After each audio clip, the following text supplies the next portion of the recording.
Breaking news right now on Wink News at 4. Wink News has learned 25-year-old Alex Johnson here is the person who was shot and killed at the Oasis boat ramp yesterday morning. Wink News gave you full coverage of this situation from the Oasis condos, from the sidewalk on Palm Beach Boulevard, all the way to the end in our very own parking lot here at Wink News. Now we have even more details as the suspect stood in front of a judge and law enforcement works multiple scenes around this shooting. Hello again, I'm Amanda Hall. And I'm Russ McCaskey. Wink News anchor Chris Safadi joins us now in studio. So Chris, break down what happened yesterday for us. Where did it all start? Well, Russ, it started right here at the very top of this map at the Harbor Grand Apartments and Oasis Condos. Those are the same complex right off of Palm Beach Boulevard. When Fort Myers police got there, they found 25-year-old Alex Johnson with several gunshot wounds. At that point, the man later identified as Yanko Romero was gone, but not far away. There he is. In this video, you'll see him on our cameras here at Wink News. We caught his on camera, Romero, right outside our broadcast center, just down the street. Our crews quickly learned that Romero ran into the boyfriend of one of our reporters who says he saw the gun. I definitely saw the barrel of a firearm. Pistol. At you? Yeah, across the street. Immediately, as soon as I saw the firearm, I ran as fast as I could. Thank goodness got to safety. Now at this point, our camera catches Romero scaling our fence and walking directly into our parking lot with the gun in his hand at this point. He makes his way back to the mangroves at the back of our parking lot. That's right on Billy Creek. It gets a little bit thick in there, but officers captured him just a few minutes later. Today, Wink News was there as Yanko Romero made his first appearance in court. He faced the judge as Alex Johnson's family watched in tears.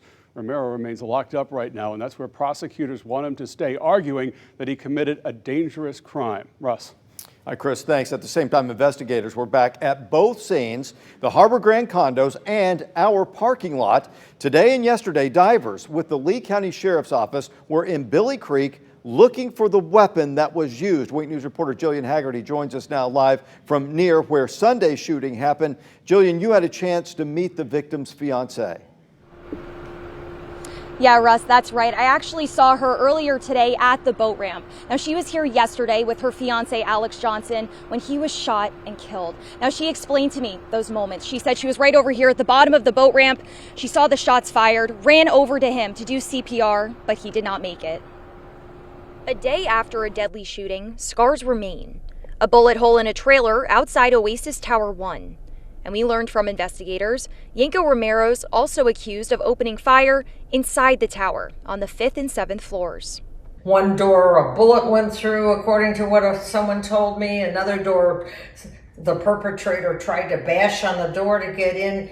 That concerned neighbor was referring to Yanko Romero. He went in before a judge on Monday morning on a list of charges, including killing Johnson. There are 2 counts of firing a weapon or missile into a dwelling. Fort Myers police told me after searching Romero's belongings, they found loaded ammunition and a box containing additional rounds. This is something those who live here will never forget.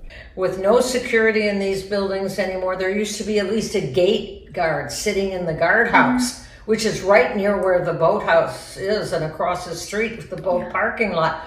Making those who live here feel unsafe. You would have thought, had there been a guard there, they would have picked up on things sooner. Now, this crime, of course, has raised safety concerns among the people who live here. I have reached out to the management company twice asking them, are you doing anything safety-wise to make these people feel safer? I haven't heard back. But for now, reporting live in Fort Myers, Jillian Haggerty, Wink News.